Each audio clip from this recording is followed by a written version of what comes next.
Hello everyone, मैं अभय कुमार मिश्रा आप सभी लोगों का स्वागत करता हूं आपके अपने चैनल एसजीएम क्लासेस में। आप सभी लोग कैसे हैं? आशा करता हूं आप सभी लोग अच्छे होंगे। मेरे प्यारे बच्चों, आज मैं कक्षा 10 साइंस का बायोलॉजी का पहला चैप्टर शुरू करने जा रहा हूं और साइंस का 5वां चैप्टर जैव प्रक्रम लाइफ प्रोसेस शुरू करने जा रहा हूं। देखें इसमें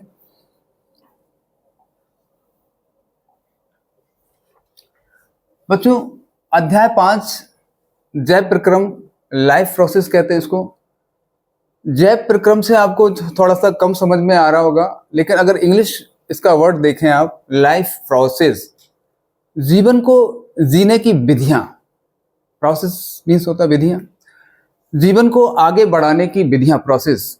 तो सबसे पहले हम लाइफ प्रोसेस के बारे में, इसके जो मेन पॉइंट्स हैं, मुख्य बिंदु हैं जो हमको सिलेबस के अंदर पढ़ना है पहले इस पार्ट में, तो उसको जान लेते हैं थोड़ा सा।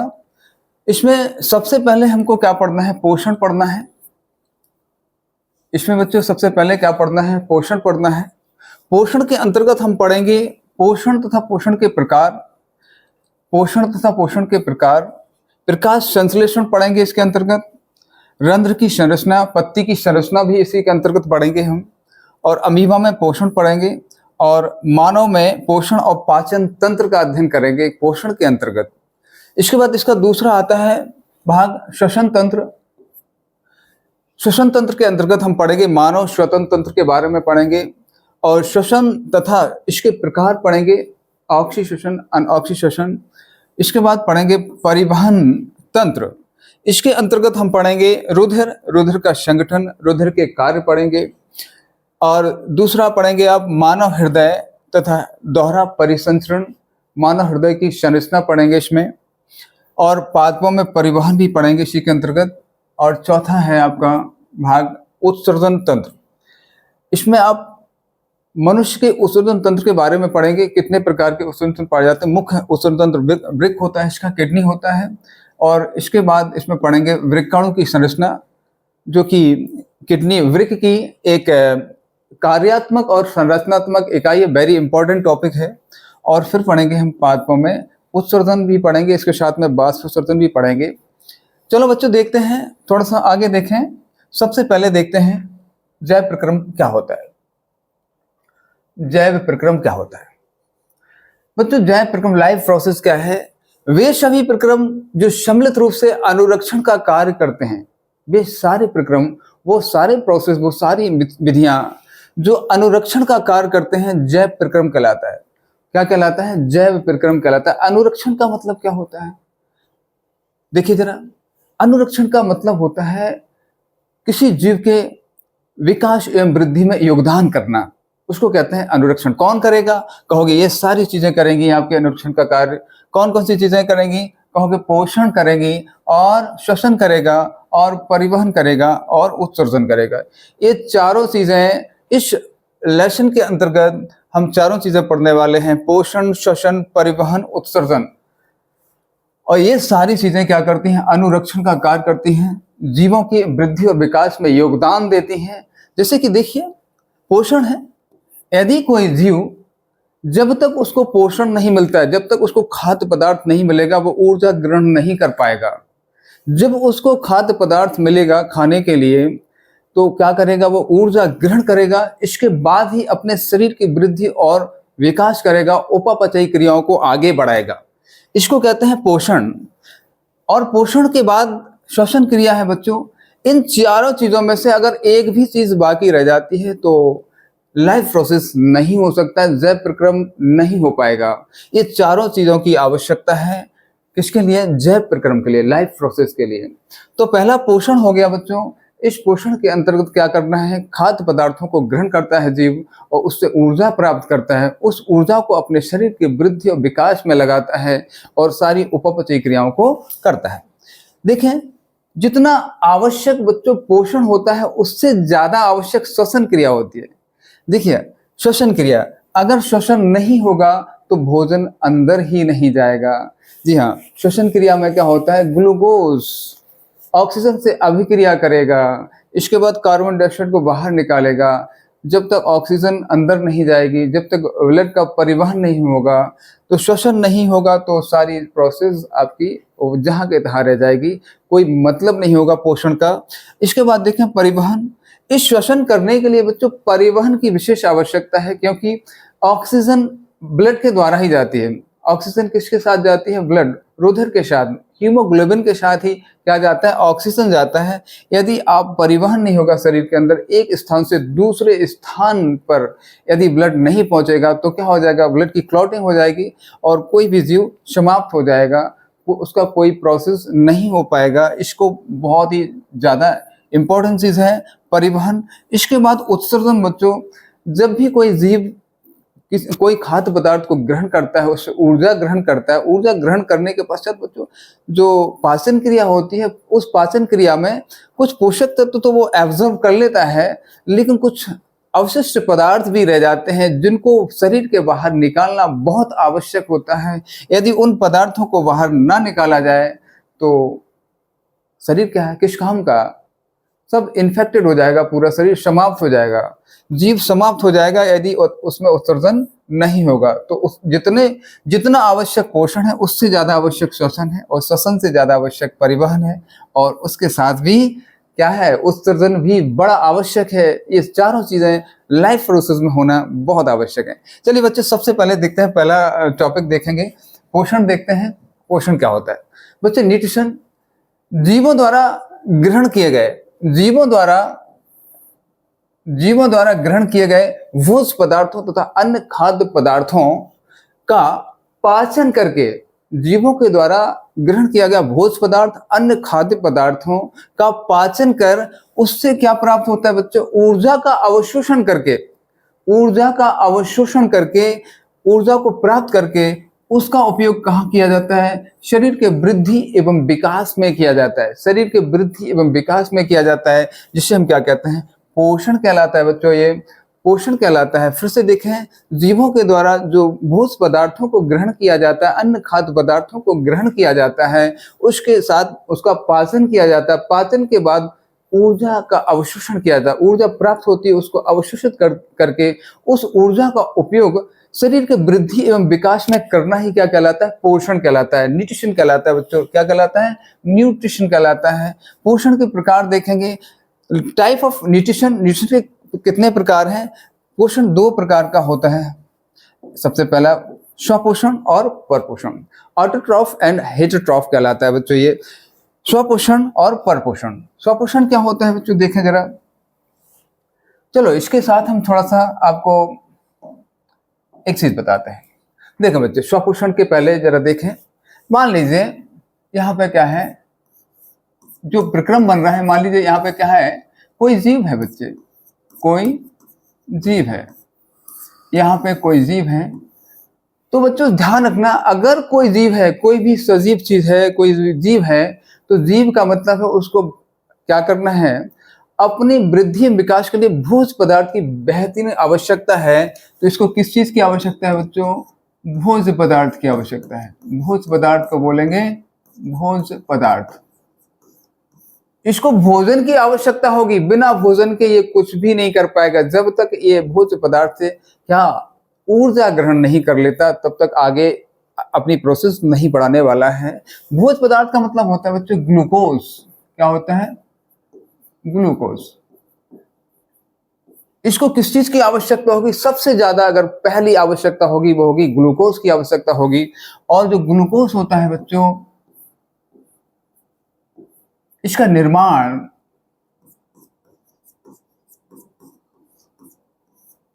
पौधे स्वयं करते हैं।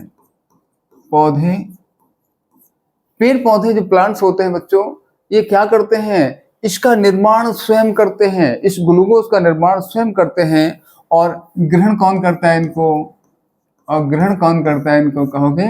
इनको जंतु ग्रहण करते हैं, इनको जंतु ग्रहण करते हैं। देखिए फिर से, जो ग्लूकोज होता है, कोई भी जीव हो, उस जीव को ग्लूकोज, उस ऊर्जा की आवश्यकता होती है लाइफ प्रोसेस करने के लिए। और इसका निर्माण जो है स्वयं कौन करता है? पौधे करते हैं। और ग्रहण कौन करता है इसको, ग्लूकोज को? जंतु ग्रहण करते हैं। देखिए, अब मैं कहूं कि जीव कितने प्रकार के होते हैं बच्चों, तो कहोगे जीव दो प्रकार के होते हैं, एक होता है वनस्पति, दूसरा होता है जंतु। एक होता है वनस्पति, वनस्पति पेड़ पौधे जो स्वपोषी होते हैं बेटा, स्वपोषी होते हैं। कैसे होते हैं? स्वपोषी, अपने भोजन का निर्माण स्वयं करते हैं। और दूसरा होता है जंतु। जंतु होता है, ये क्या करते हैं? ये परपोषी होते हैं। ये कैसे होते हैं? परपोषी होते हैं। कैसे होते हैं परपोषी? देखते हैं जरा बच्चे। जो वनस्पति होता है, इस वनस्पति के अंदर क्लोरोफिल पाया जाता है। क्या पाया जाता है? कहोगे क्लोरोफिल पाया जाता है। क्लोरोफिल पाया जाता है। क्लोरोफिल पाया जाता है। पर्णहरे में इसके अंदर पाया जाता है, क्लोरोफिल पाया जाता है। और अगर किसी के अंदर क्लोरोफिल पाया जाएगा तो क्या होगा? ये सूर्य के प्रकाश को ग्रहण कर लेगा। किसको क्या ग्रहण कर लेगा? सूर्य के प्रकाश को। सूर्य के प्रकाश को क्या करेगा? अवशोषित करेगा, ग्रहण कर लेगा। वनस्पति स्वपोषी कैसे होती है जरा देखें। इसमें क्लोरोफिल पाया जाता है बच्चों। क्या पाया जाता है? क्लोरोफिल पाया जाता है। और क्लोरोफिल अगर पाया जाएगा तो ये क्लोरोफिल क्या करता है? सूर्य के प्रकाश को अवशोषित कर लेता है, ग्रहण कर लेता है। और जब इसको ग्रहण कर लेगा तो क्या होगा? प्रकाश संश्लेषण की क्रिया होगी। कौन सी क्रिया होगी बच्चों? प्रकाश संश्लेषण। प्रकाश संश्लेषण की क्रिया होगी। प्रकाश संश्लेषण होगा। प्रकाश संश्लेषण होगा।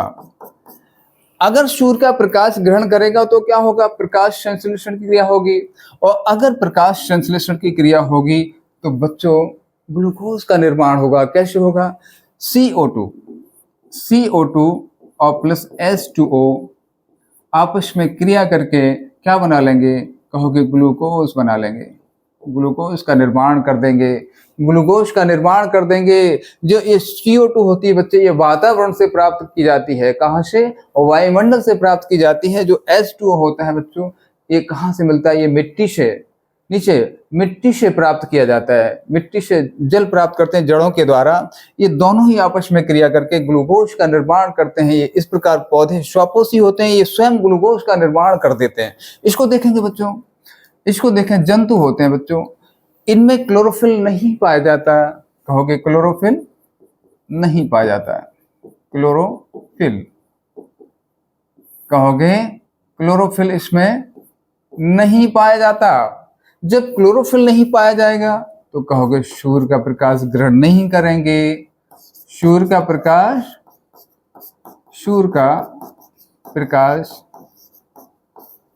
ग्रहण नहीं करेंगे। सूर्य का प्रकाश अगर ग्रहण नहीं करेंगे तो क्या नहीं होगा? प्रकाश संश्लेषण की प्रक्रिया नहीं होगी। प्रकाश संश्लेषण नहीं होगा। प्रकाश संश्लेषण नहीं होगा। प्रकाश संश्लेषण नहीं होगा।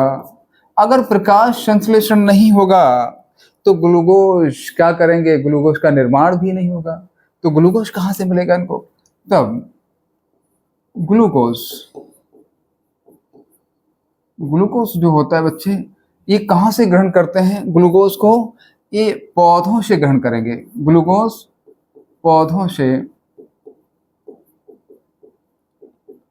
ग्रहण करेंगे। कहाँ से? यहाँ से ग्रहण करेंगे। जो ग्लूकोज का निर्माण जो पौधों ने किया है, यहाँ से क्या करेंगे? इस ग्लूकोज को जो है, ये जंतु है ना, जो ग्लूकोज यहाँ से प्राप्त कर लेंगे और इस ग्लूकोज को प्राप्त करके ऊर्जा प्राप्त कर लेंगे और अपने शरीर के वृद्धि विकास में उसको लगा देंगे। ठीक है बच्चों, समझ में आ गया होगा। देखें आगे देखें। पोषण दो प्रकार के थे बच्चे। पोषण दो प्रकार के थे। इसको देखें। स्वपोषण सबसे पहले कौन सा है? स्वपोषण ऑटोट्रॉफ वह जैव प्रक्रम जिसमें जीव अपने भोजन का निर्माण स्वयं करते हैं। जिसमें अभी बताया मैंने, वह जैव प्रक्रम जिसमें जीव अपने भोजन का निर्माण स्वयं करते हैं स्वपोषण कहलाता है। जैसे हरे पादप व पेड़ पौधे प्रकाश संश्लेषण की प्रक्रिया के द्वारा क्या करते हैं? अपना भोजन बनाते हैं, अपना भोजन का निर्माण करते हैं। परपोषण क्या होता है? हेटेरोट्रॉफ्स क्या होता है? हेटेरोट्रॉफ्स देखेंगे वह जैव प्रक्रम जिसमें जीव अपने भोजन का निर्माण स्वयं नहीं करते हैं। वल्की क्या होता है? जबकि दूसरे जीवों के द्वारा निर्मित किए गए भोजन पर निर्भर करते हैं। जो दूसरे जीव, अभी बताया था मैंने, जो पौधे, पेड़ पौधे क्या कर रहे थे? भोजन का निर्माण कर रहे थे, ग्लूकोज का निर्माण कर रहे थे, और जंतु क्या कर रहे थे? उसको ग्रहण कर रहे थे। ठीक है ना? दूसरे जीवों के द्वारा निर्मित किए गए भोजन पर निर्भर करते हैं, क्या कहलाता है? पर पोषण कहलाता है, हेटेरोट्रॉफ कहलाता है। इसके बाद देखें बच्चे, जीवों में जो परपोषण होता है वो 3 प्रकार का होता है। सबसे पहला आएगा मृतोपजीवी पोषण, सैप्रोफिटिक न्यूट्रिशन कहलाता है बच्चों, सैप्रोफिटिक न्यूट्रिशन कहलाता है। मृतोपजीवी अपने साफ दिख रहा है, मृतोपजीवी मरे हुए जीवों पर जो निर्भर करता है, मरे हुए जीवों के अवशेष पदार्थों पर, और जो उसके अवशेष होते हैं, उत्सर्जी पदार्थ होते हैं, उस पर डिपेंड करता है। वह जैव प्रक्रम जिसमें जीव अपने भोजन की प्राप्ति के लिए दूसरे मृत जीवों के अवशेष जो रह जाते हैं, बच्चे जी जटिल कार्बनिक पदार्थों के बने होते हैं। जो अवशेष होता है वो जटिल कार्बनिक पदार्थ होता है, और जो मृतोपजीवी होते हैं इसको क्या करते हैं? एंजाइमों के द्वारा इन जटिल पदार्थों को काय में सरल अणुओं में विभक्त कर देते हैं, विखंडन कर देते हैं, और इस प्रकार से उनको एब्जॉर्ब कर लेते हैं, तथा उत्सर्जी पदार्थों पर निर्भर करते हैं, मृतोपजीवी पोषण कहलाता है। वह जैव प्रक्रम जिसमें जीव अपने भोजन की प्राप्ति के लिए दूसरे मृत जीवों के अवशेषों तथा उत्सर्जी पदार्थों पर निर्भर करते हैं, मृतोपजीवी पोषण कहलाते हैं। वो कौन होते हैं बच्चों? ये मशरूम है, कवक है, ईस्ट है, बैक्टीरिया है। ये सारे के सारे क्या है? इस सारे के सारे क्या कहलाते हैं बच्चों?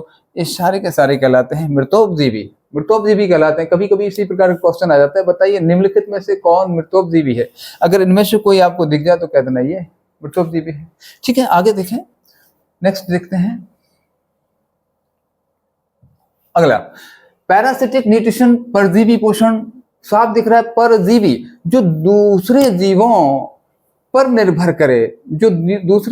निर्भर करे, वह जैव प्रक्रम जिसमें जीव अपने भोजन की प्राप्ति के लिए दूसरे जीवित जीवों के शरीर में रहकर क्या करते हैं? भोजन प्राप्त करते हैं, परजीवी पोषण कहलाता है। जैसे अमरबेल होती है, अमरबेल क्या होती है? किसी दूसरे पौधे पर चढ़ जाती है, और उसमें लाइफ टाइम काफी समय तक, सालों तक उसमें चिपकी रहती है वो, ठीक है ना? और क्या करती है? अपना भोजन को ग्रहण करती रहती है। जैसे जू है, जौक है, जू सर में पाए जाते हैं, बालों में पाए जाते हैं, चिपक जाते हैं, और क्या करते हैं? वहां से जिसके शरीर में चिपकते हैं, वहां से क्या ब्लड को चूसते रहते हैं। तो क्या है? वो दूसरे के शरीर से क्या करते हैं? अपना पोषण प्राप्त करते हैं। जौक है, जैसे किसी जानवर में चिपक जाती है, और चिपकने के बाद उसका खून को चूस लेती है, ठीक है ना? तो इस प्रकार से वो क्या करती है? दूसरे जीवित जीवों से क्या करती है? जीवित जीवों से, ध्यान रखना, जीवित होना चाहिए जीव, उससे क्या करती है? अपने पोषण को प्राप्त करती है। उसको हम क्या कहते हैं? परजीवी पोषण कहते हैं। जैसे है अमरबेल है, जू है, जौक है, फीता कृमि है, इस प्रकार के होते हैं बच्चों, है ना? प्लाज्मोडियम भी होता है ना? खटमल भी होता है। ये सारे के सारे क्या होते हैं? परजीवी होते हैं। प्राणी संभोजी पोषण हैलोजोइक न्यूट्रिशन कहलाता है बच्चों। क्या कहलाता है? हैलोजोइक न्यूट्रिशन कहलाता है। वह जैव प्रक्रम जिसमें जीव अपने भोजन के रूप में जटिल कार्बनिक पदार्थों, बच्चों ध्यान देना जरा, प्राणी संभोजी पोषण वेरी इंपॉर्टेंट है। ये अपने भोजन के रूप में जटिल कार्बनिक पदार्थों, ठोस को ग्रहण करते हैं, तो उसका भक्षण करते हैं। जी हाँ, उसका पाचन करेंगे। कैसे?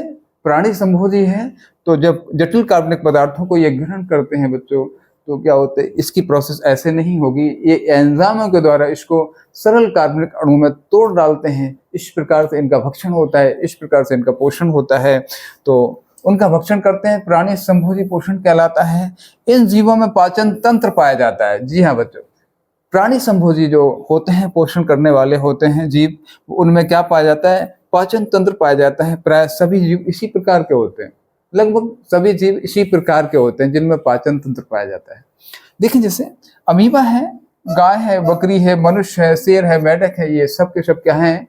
प्राणी संभोजी हैं। सब के सब क्या है? प्राणी संभोजी हैं। तो ध्यान रखना, कभी भी कोई भी क्वेश्चन इस प्रकार का बन के आ सकता है। बताइए निम्नलिखित में से प्राणी संभोजी है? तो कह देना मेढक, शेर, मनुष्य, बकरी, गाय, अमीबा, इसमें पाचन तंत्र पाया जाता है। इस प्रकार से आप बता सकते हैं बच्चों। प्राणी संभोजी पोषण हो गया यहाँ पे। अब इसके बारे में अब बहुत सारी चीज़ें आगे पढ़ेंगे हम, अमीबा के बारे में पढ़ेंगे, पत्ती की संरचना के बारे में पढ़ेंगे, और इसके जस्ट बाद जो अपना टॉपिक आएगा वो होगा प्रकाश संश्लेषण। बहुत ही ज़बरदस्त तरीके से हम आपको समझाने वाले हैं नेक्स्ट वीडियो में। बच्चों, आशा करते हैं आपको बहुत अच्छा समझ में आया होगा। इसी के साथ मैं आपसे विदा लेता हूँ। जय श्री कृष्णा, जय श्री राधे, जय मां शारदे।